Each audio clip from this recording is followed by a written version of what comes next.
Hello and welcome back to another episode of Success Clues. I have my good friend with me today and best-selling author, Mr. Scott Jarrett, man. FutureHack, best-selling author on Wall Street, Amazon.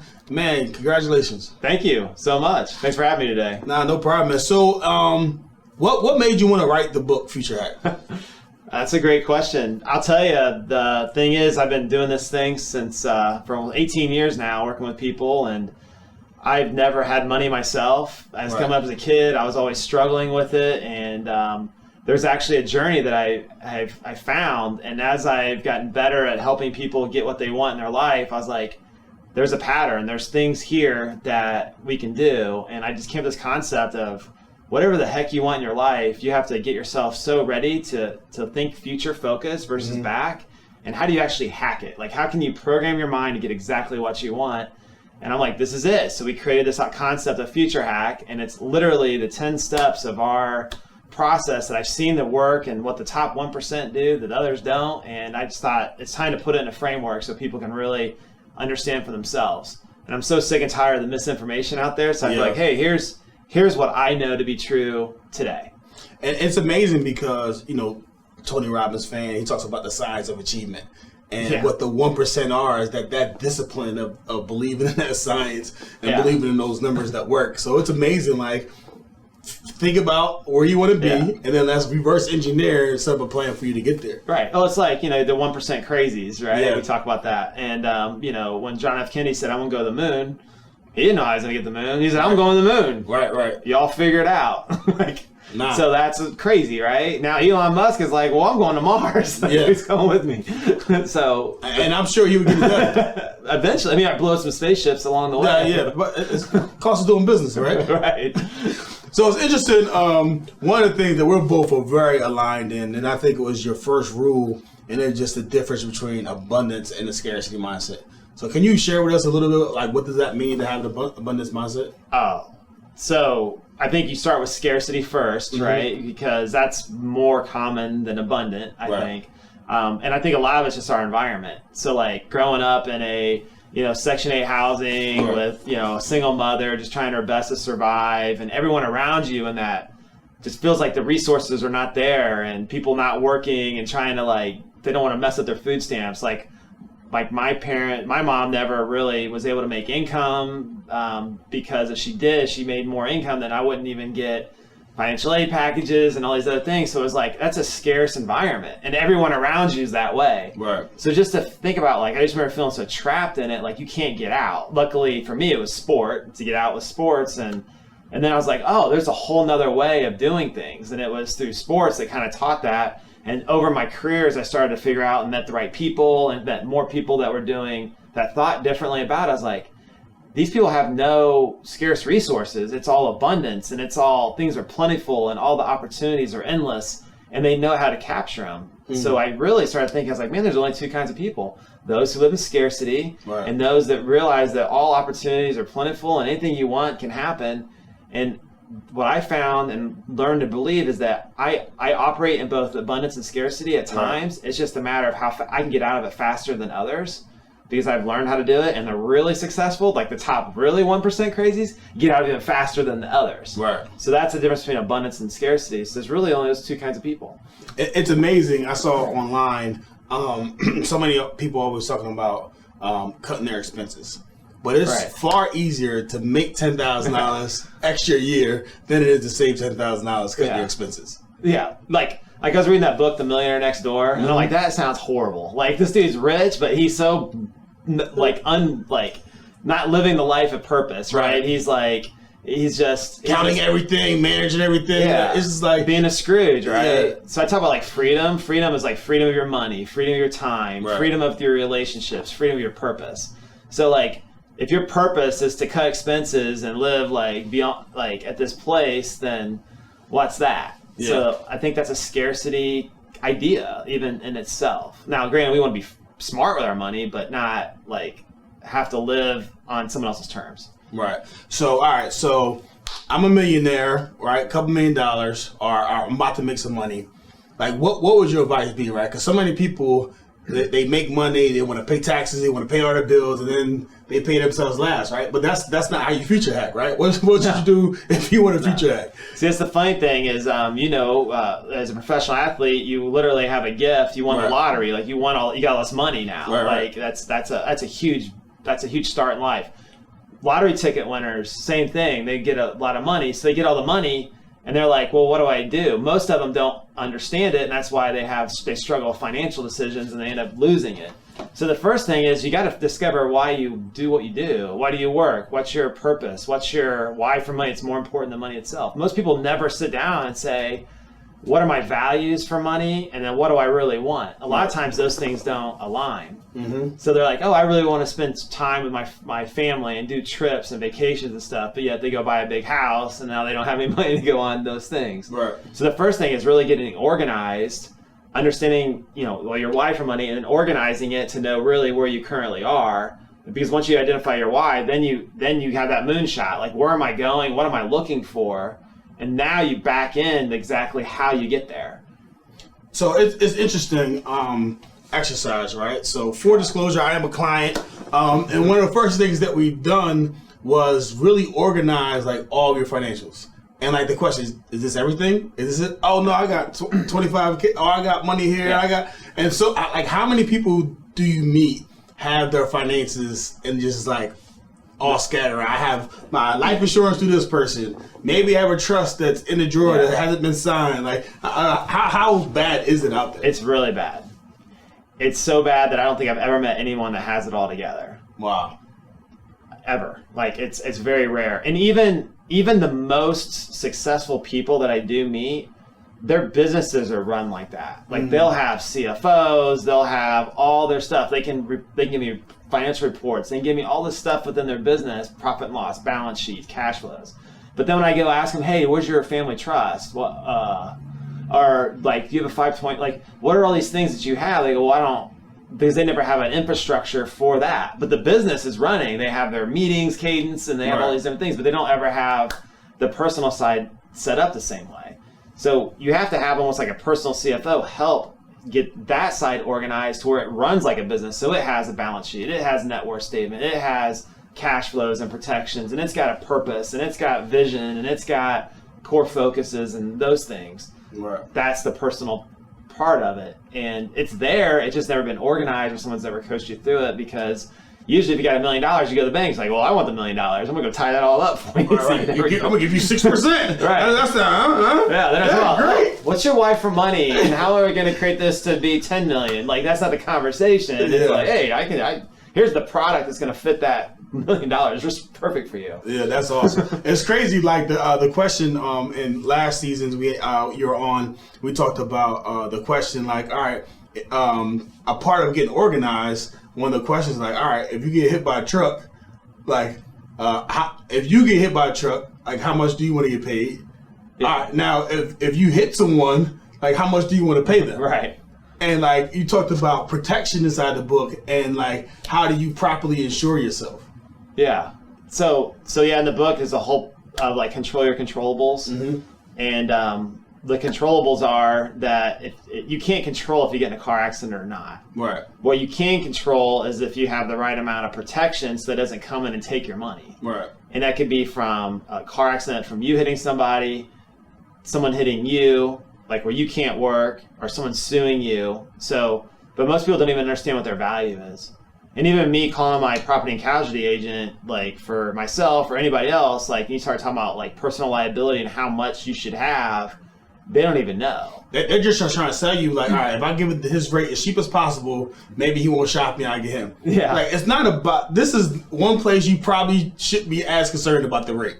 Yeah. You should be concerned about the protection, because I remember when I had a house with a big pool and everything else, right? It was like you have a umbrella policy, right, that covers that, right? And there's other strategies that you need to kind of protect what you work so hard for. Yeah. And people don't do that. Because they have the $1 million, just think about the $1 million. Like, yeah, $1 million isn't worth much if you get in a car accident. Right. It doesn't work if you get sued. I got insurance. Well, they can actually come after. the $250 after the insurance, they can take that and they can come after you as well. So yeah, because I can't control if you get sick. I can't control if you get in a car accident. I can't control if your house burns down. I can't control if someone walks in and steals your Super Bowl ring. I mean, you may be able to knock someone out, but I can't control those things. But if they're not, if you don't control those controllables, then that's out the door. But if you do control the controllables, you know you can control, and then when something happens, now you can react to what happened. I'm in a position to. I've already done that. So like. And that works in all circumstances. If you have a good moat around your castle and a good protection strategy, and you get hit with COVID or you get hit with a market correction, and you know your money's protected in a certain way, and you can work and wait on PPP loans or work through business decisions because you've got some protection already set up in advance, then market cycles don't affect me as much. Inflation and the things that affect, it's not just the insurance component of it. Wow. So you brought up COVID, and then in the book you also talk about the rules of money and like the disciplines around money that you have to have, right? And you know, as a financial advisor and as a future hacker, like you realize that there's both opportunities in bear and bull markets, right? Yeah. And we're probably still in a bull market, I would assume. It seems like it. Sure feels like it. And it's crazy, like all the predictions is like, well, every 7 years is a cycle, and like we've been in this 12-year, I don't know how long it's been. So who knows how their financial engineering, when this boom or when this bust will ever come. But talk a little bit about like COVID, back to that abundance mindset. Like what were some opportunities like then and now where you could like kind of place your money? So I'll tell you, like when COVID hit and all this stuff started happening, all of our investment strategies are based off evidence and rules. And it goes back, like you'll see this right now, like blockchain technology, and you'll see it with like the way it works. So basically blockchain just really takes something and puts a binary code to it. It's like a DNA code, and it programs like this is the code, and you tell what you want that to do. Well, it's the same thing with your money. If you don't program it to do something, it's just going to do whatever it does. So if your money is already programmed to make a decision based off of something that happens and it reacts to the decision, then you're in a position that should be good. There's always two sides of the market. Either you're on the good side or the bad side. So it's like whichever way you're going to be. So when COVID hit and all these, all the things started to go through, you know, there was a lot of people are saying the world's going to end, and the other stuff is like, well, let's look at the evidence of this and see if this is true. And if you look at any major pandemic that's happened, there's actually a cycle. And so you look at the evidence, you look at the rules of what happened, you look at like what governments typically do when things happen. So for us, the money was already programmed to make decisions based off of the economic cycle at the time. All economic indicators were green. There was no rock in the system. The history said that the market would be after 6 months of COVID, they'll be positive back to where it was. Right. It'll be okay. After outbreak, it typically is what happens. 6 to 12 months, it's back to where it was. So, and we looked at every single one. Then you looked at the fact that all these economic indicators were happening and they're all green, and then all of a sudden that we just followed the trend. So when the money flows start happening, you're like, okay, so we're moving into more safety. So we're moving into more bonds, low risk stuff at the time. And then we were out of international. We were into like healthcare. We're in consumer staples. We're in technology. We're in all these places that were the first ones out of it. So when the federal government lowered interest rates, bond prices jumped up 20%. Like our bond, we call it 007 bond. Right. It's an evidence-based strategy, and it just moved into those treasuries. It was like 20-year and 10-year treasuries. It was crazy with those three asset classes. When interest rates went down, the bond prices went up dramatically, and it weathered that storm. So if you're in a conservative portfolio, you actually made money through that. Moderate made money. Right. Growth maybe had some down. Aggressive felt a little bit different, but they were tilted down. So when things started to stabilize, and then those models said we're going to go back into what the current position was because you're using evidence. Right. They just go. So now you're getting like year to date, you're up almost 17% in an aggressive portfolio, and so you're riding that what you would say is a bull market up, and we're like, we don't know when it's going to end or what, but we follow those rules. So in the book in chapter 10, it talks about have evidence, have rules for your money, program it based off of what your why is, and have an investor DNA, know what it's clear and intentful for, and then build it out, because you may need that money for your business. You may need it for something else. So how do you get those dollars to work for you? So you got to make sure that if it's evidence or rules, that's how it works. So for us, the experience was very, it was harder to deal with people's emotions because we were like very logical about it, and we knew this is a double down opportunity. Right. So our portfolios adapted. Real estate values, we saw huge opportunities in real estate. We knew interest rates were going to go to zero.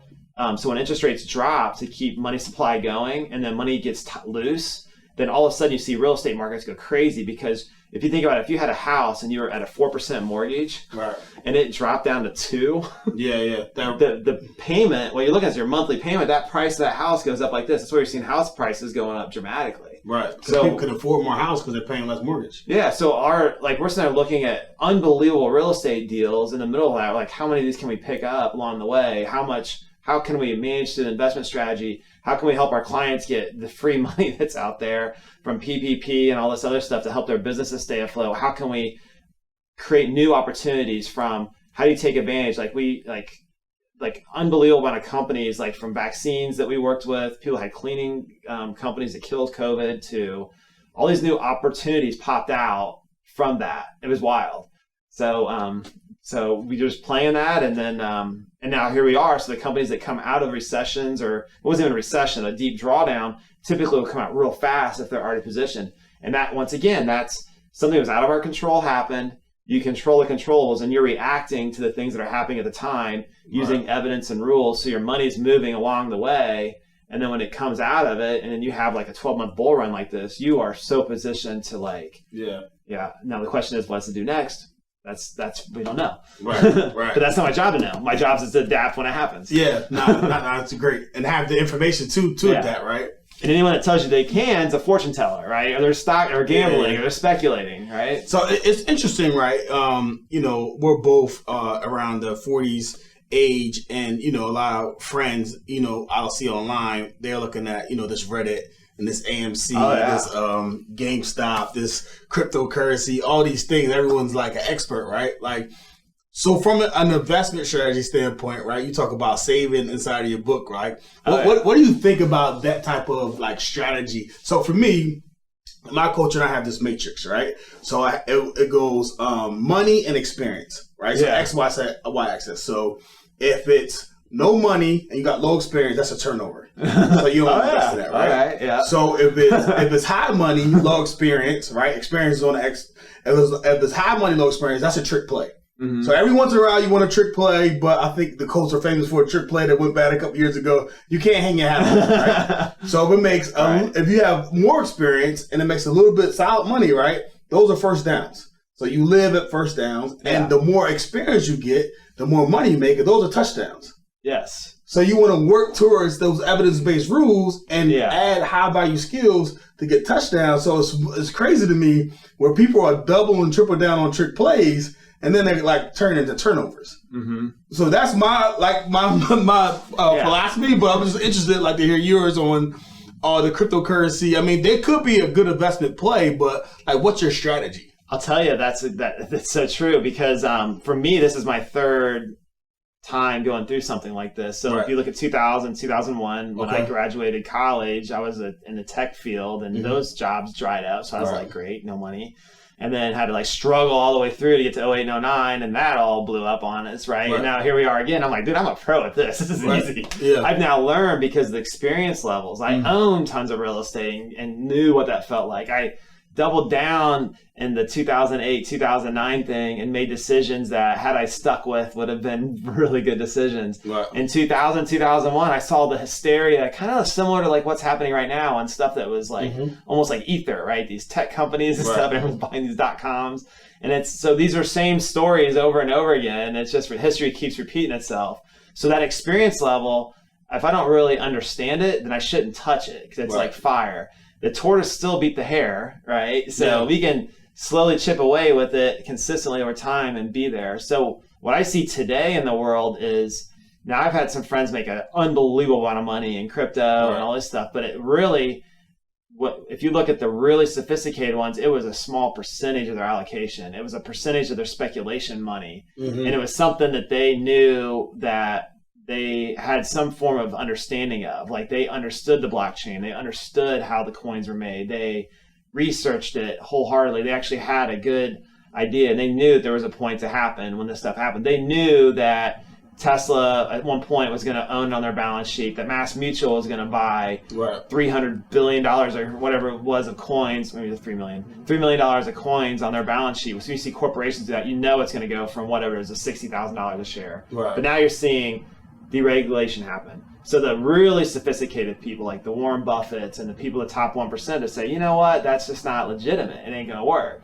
And so then, because why? Because government's not going to let it. Right. They're going to regulate it. Something's going to happen. And the moment China pulls the plug, boom, you see 60 to 30. Like it just cuts in half, right? So when you build out an investment allocation and you're building it on something you don't understand, you're building on something that doesn't create EBITDA, it doesn't have cash flow. Yeah. If it's not generating some type of form of... It doesn't have assets, really. Or assets. Yeah. It's just a token of something that they say they can't manufacture more of, but if you don't really understand it, then why are they mining more if they can't create more? So those are things you might want to ask, right? Because if it is, why not just buy dollars again? Because they're just printing more dollars. So the idea is that we're going to be off of the dollar, and then you're going to be in the gold standard. Well, we left the gold standard in the 70s to go to the Federal Reserve System, and now we're going to go to this. What's that going to look like? Yeah. And if the governments around the world say, you know what, we're just going to make a Fed dollar. We're going to make a Fed coin, right? It's just going to be a Fed coin, and we're going to use the blockchain technology to do that. So what happens? So then what you're seeing is all this new hype over this stuff. Like you're seeing the Reddits and all that. So they see these short squeezes, right? So you're short squeezing GameStop and AMC, and like today Wendy's hit pretty good. So... but those are all like, there's a lot of lawsuits also pending on like insider trading, right? Because you can't speculate or go in together potentially, allegedly, right? And like game the system. So it's funny because the hedge funds are doing it in a roundabout way. They're pulling everybody's money together. So I'm like, well, they're kind of doing it, right? Because they get all these rich dudes together and they go, well, we're going to short GameStop down to nothing. We're going to short AMC. The only thing is they do it at expensive dinners at steakhouses. They're not doing it over text messages and message boards on Reddit. So now Reddit's creating a free market where everybody can play in it. But what the problem is, they're dealing with people that just see the hype, they get it, and they're playing with fire. So they need to understand that you're really speculating and gambling with your money. Right. It's not a prudent investment strategy. And if that's what you're going to do, make sure that the rest of the stuff is working right, and then this is your money you're going to do that stuff with. Yeah. And then the gambler wins when they do win, take your money off the table and play the house's money. Yeah. So I got the gambler in here too. So if you're going to be the gambler, let's be the gambler, but let's have a rule for being the gambler. Right. Let's understand that if you're doubling down on some bad decision and tripling down, is that the right move? And so if we're going to do that, and I have friends that do it, then this is how we approach it. That's our strategy. And I bought some stuff, but not by AMC and O's. But when you see value, it's hard not to go. When you see everybody, they're lemmings, right? They're jumping off the thing on it. Because trust me, there's going to be a day when we're going to be like, oh man, because you can't. It's going to be hard to be right twice. Yeah, it's funny. I remember, in the NFL, a lot of guys were gamblers, so they'll go to the casino where we go. Maybe they lose $10,000, and then they go back the next day or the next trip, and they win $8,000. So then I just won $8,000 and go shopping with $8,000. Right. You're still down $2,000. Yeah, they don't talk about that though. Right? So it's like, the math doesn't work. Yeah. So it's just interesting. The house always wins. Yeah, people always talk about they're up, but you never talk about your losses. No, people come to me all the time like, man, I am kicking butt. My portfolio is doing so much better. I had a friend of mine yesterday said I hit on all 26 of my companies out of 28 in the portfolio, and the market was down. I was like, okay. So you had a great day. That's a good day. But what's it look like over a long period of time? And the rules and evidence should suggest that if you're not following that pattern, it's going to be very hard to predict it over time. Yeah. Like where guys like Warren Buffett have an approach, like it's a value-based investment strategy. Ray Dalio has an investment approach. So, the even interesting part too, a lot of things that they don't take into consideration because a lot of first-time investors is that like the tax implications of taking out that money in the first year of investing is getting treated as ordinary income, right? So that you're paying like a boatload of taxes on it. So it's a bunch of things that obviously, if you're playing in that game, just be educated in it. You could potentially make it a trick play. It could potentially be a first down as you get educated on it. But like, I think back to your point about having a philosophy is just like dead on, and like wherever you're at in your investment, allocation, 1 million, 10,000, whatever that number is, you should always have some type of psychology behind it. And to me, it's hard because I'm a financial advisor, right? CFP, however you want to call it. That's what I am. But when people come to me and they say, "Hey, should I do this or should I not?" That's really not my place. Like my job is to really, I say, all right, here's the pen. How can I help you write that story? How do I help you for yourself discover how to do it? Because I want to teach them and tell them, but it's like if you educate them, then they will be better stewards of their own money going forward, and they'll be better at it. So it's like, how do I get that through? And so it's like, how do I? Because our mission was always to educate them, guide, and counsel people toward reaching their full financial potential. Because I'm not going to be with you all the time. So how much information I can give you is like, all right, so if you're going to do this, then this is the percentage of how you do it. And we've even had to create specialty products for people that want this stuff. So we created a 10x model, which just buys. All right, these are the companies that have 10x explosive growth, but there's rules, there's evidence, here's a speculative piece of the portfolio, here's how it's built out. So you at least have something you can have. And if you want leverage, we've got a leverage equity, we got options. We had to build models and portfolios that would have some form of structure and rule to it. So if you do want to play in that space, this is how it look. Yeah, that makes a lot of sense. So earlier in the year, I think first year, you had a brand change, right? So you were before Scott Jared, right? Yeah. Near and dear to your heart, of course. Yeah. But then you went to Invst, right? Yeah. Talk about that a little bit. Like, what was the change about? Like, what were you thinking about? Future focus with your company. Yeah. So early back in 2003 when we started, it was we couldn't think of a cool name, so we just called it JarredBunch. So it was Scott Jared, Brandon Bunch, and created a company. But what was important was it was consulting. Like we wanted to be a consulting business, and so as we went on, it was like people started to know us for that. And fast forward 18 years later, you're like, okay, how do we do this now? And I didn't want it to be about me. I wanted it to be about, and our mission stayed the same. It never changed. But then our tagline, we dropped the consulting, and we said we make money work for people. That's really what we do. And we had bought a robo-advisor called Invst that we had started, and I just loved the brand. I bought the domain, all that stuff. I was like, I just think that's an awesome thing. It's a good umbrella to really be all-encompassing. People know what it is, and it can fit all of our different lines of business. So our investment line, our private equity, the rules for the private wealth side, and our Invest for Life program. So all those things kind of fell really well under the branding, and it's 5 letters. I can't spell it properly because we left out the E, but it works. Yeah, so to me, it was good, and I thought it came together really well, and we rolled it out, and everyone's like, "They're gonna think you got bought or went out of business," and it's just been.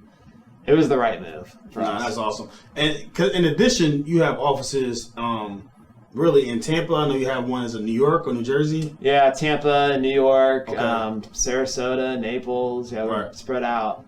So on that front, are you looking for more offices, or what is your strategy? Like, what are you looking for as your growth trajectory in the upcoming years? So our mission, our big goal is to me, it's getting people to be worry-free, become financial independent. Is we want to get 1 million people to be work optional, to be this point where they're free from financial worry.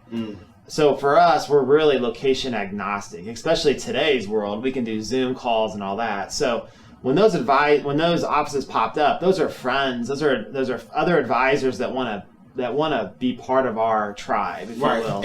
And your back office system and your frameworks that has been working successfully. So they get access to our Invest for Life programs. They get access to our Invest platform, our Invest View financial curriculums and stuff like that. So they jump on, then they have access to all of our intellectual capital. We become a service provider for them, help them grow, but then more importantly, do their values align with ours, and are they really wanting to help people? Because I find that when you affiliate with financial institutions and some things of that nature, they have a different agenda where we still maintain our fiduciary responsibility to our clients. So that's really our thing. But however we get there, I know that we want to get to this 1 million people thing, and if it's all virtual, then that works. And we're in 48 states now. So but that's where we are. So our growth is definitely, we're growing exponentially because this stuff is very new for people. So, but that's our big thing. Nah, that's awesome. So towards the end of the book, you have a call to action, and I love it. And part of my Champion You self-development program, I kind of have the same thing in terms of like, it is scary for a lot of people. And I've done it in college where you write your eulogy. So why is that important that you task someone with writing a eulogy? So if you're going to discover why you do what you do, you got to ask yourself right now, if you were to die right now, like you got to have a tough conversation. So if you were dead today, what would it say? Right? Dash. That's it. Like, it's done. Like, did you get in a fight with someone? Do you want to make up with somebody? Did you not do that business you always wanted to do? Did you not go on that trip you always wanted to? Like, what happened? Like, what are they going to say? And if it's not complete, well, then what would you want it to be? Right. So to write your eulogy and go through that whole process, you have to get really clear and intentional. The only way to get there is you got to go to a really dark place and figure out what that looks like. And then if you can get clear and really deep with yourself and go through like this why that we've created and like understand what that is and really write it out and say, this is what I want. Now we've got the roadmap to go for. Wow. Because guess what? I just gave you the gift of life. You're not dead. Yeah. How long are you going to live now? How many years are we going to do? Do you want to do it in 80 years? Do you want to do it in 100? Or do you want to do it in the next 5? So what do we have to change to get to that? Right. And then now we back into the process of how we get there, and then we define what values and money-making decisions you need to use to get these things, and it goes back to those 4 freedoms. Freedom of your money, freedom of your time, freedom of your relationships, and your purpose. And once we get that really clear, then you're there. So the book starts out with like, dude, here you are, you're dead. What happens? Yeah. Like if you're gonna future hack your life, well, you can't really, you're dead.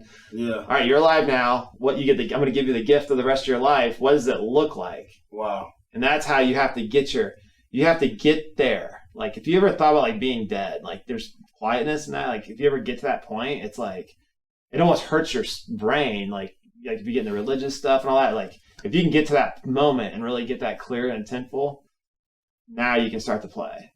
So crazy story. My brother passed away, right, when I was 04, second year NFL. I come home, I tasked some people with getting this tombstone. They didn't decide, so I was like, I'm looking to decide on a tombstone, I'm going to get it. So I go inside of the place, and I'm like, hey, she's on the phone, one of the typical small businesses.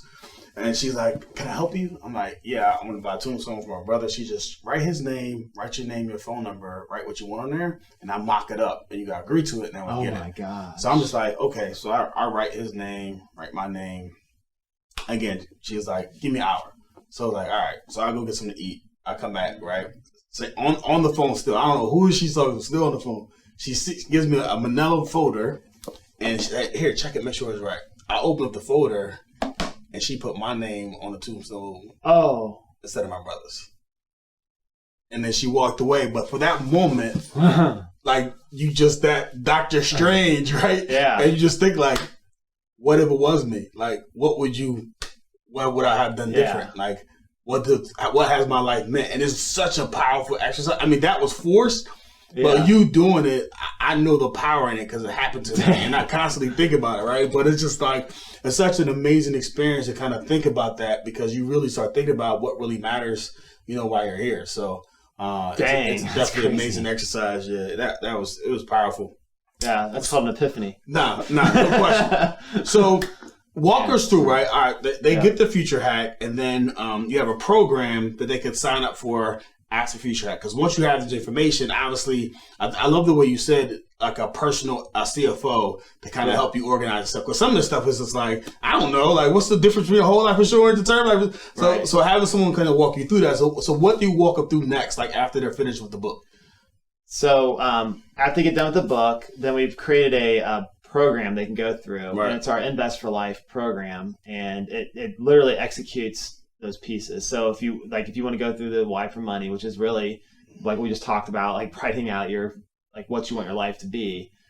And then it takes you through all those things, helps you identify your investor DNA, helps you get organized, gives you a virtual game board where it organizes all your financial data and helps you weigh and measure financial decisions from protection, assets, liabilities, cash flow. It shows where you're deficient, finds lost money that you may be losing to creditors, maybe money that you're losing to taxes and all these other things, and tries to put it back. So we have all these programs that are built out to that, show you how like the 1% uses the velocity of money to get $1, do multiple different things, how to create like really what is your investor DNA. And it may not be marketable securities. It might be you're a real estate person. You want to invest in your business. You want to invest in you. Like you have James Academy. That's your best asset. Right. So those are the things that we have to identify. So the program really gets intentional and builds that all out. And then once you get through it, you've got a complete roadmap to really do whatever you want. So we created FutureHackMyLife.com as the place to go to get started. In the program. That's awesome. So, FutureHack, how to reach your full financial potential. I definitely advise it. Pick it up, Amazon.com, or is it in the bookstores? I think it's on Barnes & Noble. Yeah. All right, sweet. So all Barnes & Noble. So Success Clues is the name of the show, right? So you left a bunch of, not even bombs you left, right? So what else? Like, what was one clue? Like, all right, someone's sitting home, they're probably overwhelmed, right? I was the econ major, very heavily involved in finance. Some people, this stuff was like over their head, right? So I'm sitting home, I'm making money, I have this money in my account. Like what clue would you have for them in terms of like their approach to like what they do next in terms of their financial future? So for me, I mean, obviously you go to FutureHackMyLife.com, start there, you get a good roadmap, but like it's really getting organized, like figure out where you are. Life is like a financial junk drawer. You have all your stuff inside the junk drawer and you got to get it out and put it in a place to play. But you can't play chess without a game board. So if you got to put the pieces in the right positions to how they're going to work. So, and some people are nervous about it. They have these biases with money, or they have past beliefs or whatever, but you really want to get it organized to see how to play the game. So if you have a virtual game board and you can actually play this game of money like you're playing a game, then it becomes manageable and you can start to go through it. But until you learn, just read the rule sheet and put it together, that's where it has to start. It's crazy you say that. I talk to a lot of people and it's just like they don't know their net worth. Yeah.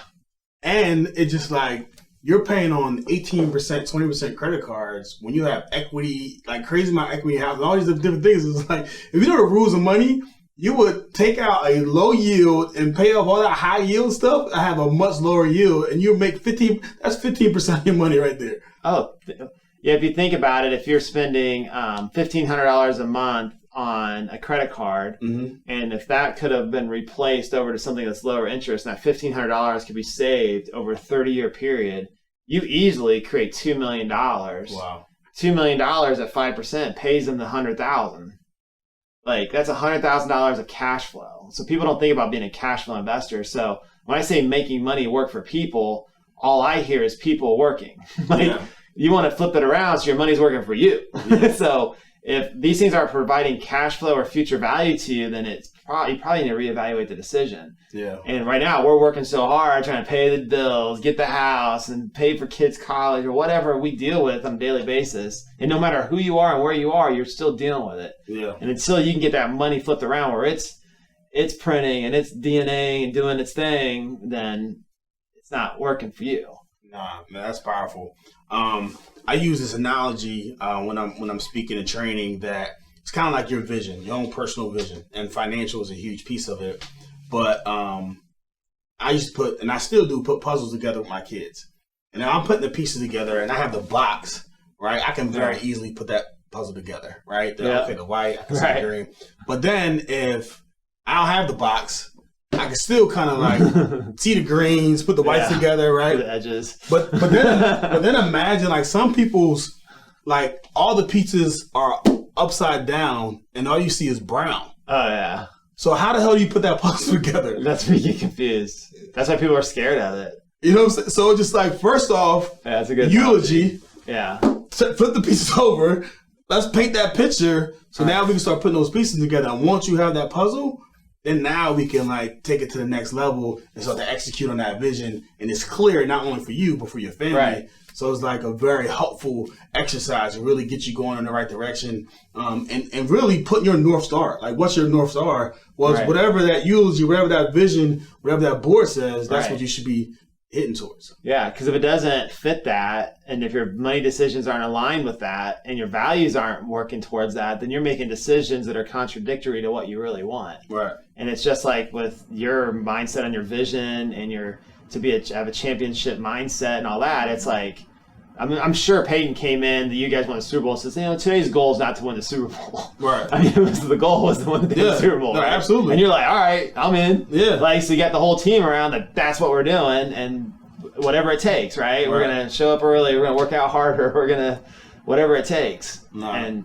that's a championship's mindset. It's the same thing with your money, because that usually is the catalyst to do whatever you want on that sheet anyway. Right. No question. Man, I appreciate it, man. Yeah. Definitely, I don't believe in like one-off. Some people are just like, oh, you were on my show before. Like, so who will be a regular on the Success Leaves Clues podcast? Obviously, we have a lot more to discuss, but definitely want to give you some digestible things today. Yeah. And the call to action, FutureHack.com is where you can buy the book. Where else can they find Invest? Is it Invest.com as well? Yeah, FutureHackMyLife.com. FutureHackMyLife.com. Yep, and then Invest, INVST.com. Right, sweet. Is us. Awesome, man. So definitely do yourselves a favor. Purchase this book if you're trying to future hack your life and take it to the next level. Thanks again for tuning in to Success Leaves Clues, and I will catch you on the next episode.